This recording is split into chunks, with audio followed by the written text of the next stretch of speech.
Hello everyone, स्वागत है आप सबका आपके अपने YouTube channel NBA study point में। आज हम करने वाले हैं मॉडर्न हिस्ट्री से गवर्नर जनरल और वाइस राय टॉप 35 एमसीक्यू क्वेश्चंस करेंगे। प्रीवियस ईयर में पूछे गए क्वेश्चन है तो वीडियो को एंड तक जरूर देखना। चैनल को सब्सक्राइब कर लेना। वीडियो पसंद आती है लाइक शेयर करना मत भूलना। शुरू करेंगे आज का हमारा फर्स्ट क्वेश्चन है, भारत के प्रथम गवर्नर जनरल कौन थे? भारत के प्रथम governor general Lord William Bentinck थे। तो राइट आंसर इसका ऑप्शन सी है, लॉर्ड विलियम बेंटिंक। अगला क्वेश्चन है, कोलकाता में एशियाटिक सोसाइटी की स्थापना के समय बंगाल का गवर्नर जनरल कौन था? कोलकाता के अंदर एशियाटिक सोसाइटी की स्थापना की गई थी और ये 1784 ईस्वी में की गई थी। उस समय पे बंगाल का गवर्नर जनरल था वॉरेन हेस्टिंग। तो राइट आंसर इसका ऑप्शन बी होगा, वॉरेन हेस्टिंग। नेक्स्ट क्वेश्चन है, वॉरेन हेस्टिंग्स पर किसने महाभियोग का मुकदमा दायर किया था? 1784 ईस्वी में जब पिट्स इंडिया एक्ट के विरोध में इस्तीफा देकर वॉरेन हेस्टिंग इंग्लैंड चले गए थे तो वहाँ पे इस पे मुकदमा चलाया था एडमंड वर्क ने। तो राइट आंसर इसका ऑप्शन ए होगा, एडमंड वर्क। नेक्स्ट क्वेश्चन है, बंगाल में द्विशासन प्रणाली किसके द्वारा लागू की गई? बंगाल के अंदर द्विशासन प्रणाली को लागू किया था रॉबर्ट क्लाइव ने। तो राइट आंसर इसका ऑप्शन सी होगा, रॉबर्ट क्लाइव। और वॉरेन हेस्टिंग्स ने इसको क्या कर दिया था, समाप्त कर दिया था द्विशासन प्रणाली को। नेक्स्ट है, ब्रिटिश भारत की राजधानी का कोलकाता से दिल्ली स्थानांतरण किसके काल में हुआ? कोलकाता से दिल्ली स्थानांतरण हुआ था लॉर्ड रीडिंग के काल में। तो राइट आंसर इसका ऑप्शन डी होगा, लॉर्ड रीडिंग। अगला क्वेश्चन है, भारत में न्यायिक संगठन की स्थापना किसने की? भारत के अंदर न्यायिक संगठन की स्थापना की थी लॉर्ड कॉर्नवालिस ने। तो राइट आंसर इसका ऑप्शन डी होगा, लॉर्ड कॉर्नवालिस। नेक्स्ट क्वेश्चन है, लॉर्ड वेल्लेसली द्वारा लागू की गई सहायक संधि व्यवस्था के बारे में कौन सा कथन लागू नहीं होता? सहायक संधि को लागू किया था लॉर्ड वेल्लेसली ने और क्यों लागू किया था? उसने दूसरों के खर्च पर एक बड़ी सेना बनाए रखना था, भारत को नेपोलियन के खतरे से सुरक्षित रखना था, कंपनी के लिए एक नियत आय का प्रबंध करना था, ये नहीं लागू होता। भारतीय रियायतों के ऊपर ब्रिटिश सर्वोच्च स्थापित करना, ये भी था सहायक संधि व्यवस्था में। तो राइट आंसर इसका ऑप्शन सी होगा। हमें यहाँ पे जो लागू नहीं होता था सहायक संधि के ऊपर वो कथन बताना था। तो राइट आंसर यहाँ पे ऑप्शन सी होगा, कंपनी के लिए एक नियत आय का प्रबंध कराना। नेक्स्ट क्वेश्चन है, लॉर्ड वेल्लेसली की सहायक संधि को स्वीकार करने वाला पहला मराठा सरदार कौन था? लॉर्ड वेल्लेसली की सहायक संधि को सबसे पहले पेशवा बाजीराव द्वितीय ने स्वीकार किया था। तो राइट आंसर इसका ऑप्शन बी होगा, पेशवा बाजीराव द्वितीय। नेक्स्ट क्वेश्चन है, सहायक संधि को किसके काल में क्रियान्वित किया गया था? सहायक संधि को लागू किया गया था लॉर्ड वेल्लेसली के काल में। तो राइट आंसर इसका ऑप्शन बी होगा, लॉर्ड वेल्लेसली। नेक्स्ट है, कोलकाता, मुंबई और मद्रास विश्वविद्यालयों की स्थापना 1875 ईस्वी को किस वायसराय के काल में हुई थी? कोलकाता, मुंबई, मद्रास विश्वविद्यालयों की स्थापना कब की गई थी? 1875 में की गई थी। और ये किसके वायसराय काल में की गई थी? ये की गई थी कैनिंग के काल में। तो राइट आंसर इसका ऑप्शन डी होगा, लॉर्ड कैनिंग। नेक्स्ट क्वेश्चन है, कोलकाता, मुंबई और मद्रास विश्वविद्यालयों की स्थापना 1875 ईस्वी को किस वायसराय के काल में हुई थी? कोलकाता, मुंबई, मद्रास विश्वविद्यालयों की स्थापना कब की गई थी? 1875 में की गई थी और ये की गई थी लॉर्ड कैनिंग के काल में। तो राइट आंसर इसका ऑप्शन डी होगा, लॉर्ड कैनिंग। नेक्स्ट क्वेश्चन है, 1802 की बेसिन की संधि पर हस्ताक्षर किसके बीच हुए थे? 1802 की जो बेसिन संधि थे उस पर हस्ताक्षर हुए थे अंग्रेजों और बाजीराव द्वितीय के बीच में। तो राइट आंसर इसका ऑप्शन ए होगा, अंग्रेज और बाजीराव द्वितीय। नेक्स्ट क्वेश्चन है, किस गवर्नर जनरल भारत में सिविल सर्विस का सृजन किया जो भारतीय सिविल सेवा के नाम से जाने गई? सिविल सर्विसेज का सृजन किया था लॉर्ड कॉर्नवालिस को, जिसको सिविल सर्विसेज का क्या माना जाता है, जनक माना जाता है। तो राइट आंसर इसका ऑप्शन सी होगा, लॉर्ड कॉर्नवालिस। नेक्स्ट क्वेश्चन है, भारत में स्थानीय स्वायत्त शासन को किसने प्रस्तावित किया था? भारत में स्थानीय स्वायत्त शासन का जनक लॉर्ड रिपन को कहा जाता है। तो राइट आंसर इसका ऑप्शन सी होगा, लॉर्ड रिपन। नेक्स्ट क्वेश्चन है, कौन सा भारत का वायसराय सबसे अधिक कार्यकाल तक रहा? लॉर्ड कर्जन थे जिन्होंने भारत में 7 वर्ष तक कार्यकाल किया था वायसराय के रूप में। 1899 से लेके 1905 तक इन्होंने कार्यकाल किया था वायसराय के रूप में। तो राइट आंसर इसका ऑप्शन ए होगा, लॉर्ड कर्जन। नेक्स्ट क्वेश्चन है, भारत में किस वायसराय के समय प्रथम जनगणना हुई?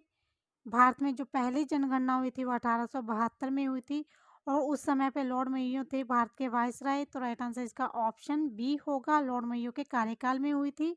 और जो नियमित जनगणना थी वो लॉर्ड रिपन के काल में हुई थी और ये हुई थी 1881 ईस्वी में। नेक्स्ट क्वेश्चन है, पेशवाई को कब समाप्त किया गया? जब तीसरा मराठा आंग्ला युद्ध हुआ था, उसमें मराठाओं की क्या हुई थी? हार हुई थी। तो उस समय पे लॉर्ड हेस्टिंग ने 1818 ईस्वी में पेशवाई को क्या कर दिया था? समाप्त कर दिया था। तो राइट आंसर इसका ऑप्शन बी होगा, 1818। नेक्स्ट है, किस गवर्नर जनरल ने भारत में दास प्रथा को समाप्त कर दिया था? 1843 का एक्ट 5 था जिसके द्वारा एलन बैरो ने क्या किया था? दास प्रथा को समाप्त कर दिया था। तो राइट आंसर इसका ऑप्शन डी होगा, लॉर्ड एलन बैरो। नेक्स्ट क्वेश्चन है, भारत के अंतिम गवर्नर जनरल और प्रथम वायसराय थे। भारत के अंतिम गवर्नर जनरल और प्रथम वायसराय लॉर्ड कैनिंग थे। तो राइट आंसर इसका ऑप्शन सी होगा, लॉर्ड कैनिंग। नेक्स्ट क्वेश्चन है, विधवा पुनर्विवाह अधिनियम किसके शासनकाल में क्रियान्वित किया गया? विधवा पुनर्विवाह अधिनियम लागू किया गया था 1856 ईस्वी में और ये किया गया था कैनिंग के शासनकाल में। तो राइट आंसर इसका ऑप्शन बी होगा, लॉर्ड कैनिंग। नेक्स्ट है, लॉर्ड डलहौजी की विलय नीति का प्रथम शिकार कौन हुआ था? लॉर्ड डलहौजी की जो विलय नीति थी उसका सबसे पहले शिकार सतारा हुआ था। तो राइट आंसर इसका ऑप्शन ए होगा, सतारा। नेक्स्ट है, 1829 में सती प्रथा पर पाबंदी किसने लगाई थी? 1829 ईस्वी में सती प्रथा पर क्या लगा दी गई थी? पाबंदी लगाई थी और ये लगाई थी विलियम बेंटिंग ने। तो राइट आंसर इसका ऑप्शन सी होगा, विलियम बेंटिंग। नेक्स्ट है, सर थॉमस मुनरो किन वर्षों में मद्रास के गवर्नर थे? 1820 से लेके 1827 तक मद्रास के गवर्नर रहे थे सर थॉमस मुनरो। तो राइट आंसर इसका ऑप्शन डी होगा, 1820 से 1827 ईस्वी। नेक्स्ट क्वेश्चन है, भारत छोड़ो आंदोलन किस वायसराय के शासनकाल में प्रारंभ किया गया था? भारत छोड़ो आंदोलन प्रारंभ किया गया था लॉर्ड लिन लिंगथो के शासनकाल में। तो राइट आंसर इसका ऑप्शन डी होगा, लॉर्ड लिन लिंगथो। नेक्स्ट है, भारत की आज़ादी के समय भारत का वायसराय कौन था?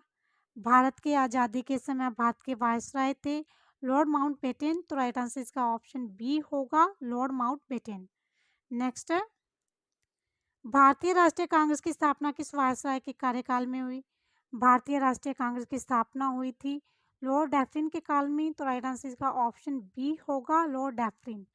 नेक्स्ट क्वेश्चन है, जेम्स एंड्रू रामसे भारत के किस गवर्नर जनरल का असली नाम था?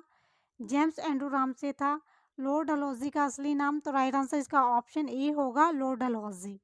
नेक्स्ट क्वेश्चन है, भारत में वर्ष 1881 में सर्वप्रथम नियमित जनगणना किसने करवाई थी?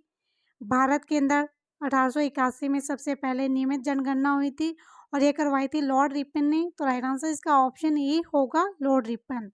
नेक्स्ट है, वर्नाकुलर प्रेस एक्ट 1878 में किसके शासनकाल में लागू किया गया था? वर्नाकुलर एक्ट को कब लागू किया गया था? 1878 ईस्वी में लागू किया गया था और ये किसके शासनकाल में लागू किया गया था?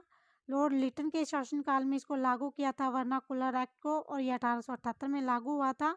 तो राइट आंसर इसका ऑप्शन बी होगा, लॉर्ड लिटन। नेक्स्ट है, 1857 के विद्रोह के समय गवर्नर जनरल कौन था? 1857 के विद्रोह के समय लॉर्ड कैनिंग गवर्नर जनरल थे भारत के। तो राइट आंसर इसका ऑप्शन सी होगा, लॉर्ड कैनिंग। नेक्स्ट क्वेश्चन है, भारत में अंग्रेजी शिक्षा शुरुआत का मुख्य श्रेय किससे जाता है? भारत में अंग्रेजी शिक्षा का श्रेय जाता है लॉर्ड मैकाइले को। तो राइट आंसर इसका ऑप्शन बी होगा, लॉर्ड मैकाइले। नेक्स्ट है, किस वायसराय के कार्यकाल में चोरी चौरा हत्याकांड की घटना घटी थी? चोरा चोरी हत्याकांड की घटना लॉर्ड रीडिंग के काल में घटी थी। तो राइट आंसर इसका ऑप्शन बी होगा, लॉर्ड रीडिंग। नेक्स्ट क्वेश्चन है, भारत में करजन के प्रशासन की तुलना औरंगजेब से किसने की थी? भारत में करजन के प्रशासन की तुलना औरंगजेब से दादा भाई नौरोजी ने की थी। तो राइट आंसर इसका ऑप्शन डी होगा, दादा भाई नौरोजी। नेक्स्ट है, क्लाइव को बंगाल का गवर्नर जनरल बनाया गया 1757 ईस्वी में बनाया गया था गवर्नर जनरल बंगाल का क्लाइव को। तो राइट आंसर इसका ऑप्शन बी होगा, 1757। नेक्स्ट है, ईस्ट इंडिया कंपनी के नेतृत्व में रॉबर्ट क्लाइव का उत्तराधिकारी कौन था? लॉर्ड हेस्टिंग्स से। तो राइट आंसर इसका ऑप्शन सी होगा, लॉर्ड हेस्टिंग्स। नेक्स्ट है, किस अधिनियम के तहत वॉरेन हेस्टिंग बंगाल के प्रथम गवर्नर जनरल बने थे? बंगाल का प्रथम गवर्नर जनरल कौन थे? वॉरेन हेस्टिंग थे और ये बने थे 1773 का रेगुलेटिंग एक्ट के तहत। तो राइट आंसर इसका ऑप्शन ए होगा, 1773 का रेगुलेटिंग एक्ट। तो ये थे आज के हमारे 35 मोस्ट इंपॉर्टेंट क्वेश्चंस भारत के गवर्नर जनरल और वाइसराय से। वीडियो पसंद आई हो तो लाइक शेयर करना मत भूलना, चैनल को सब्सक्राइब जरूर कर लेना।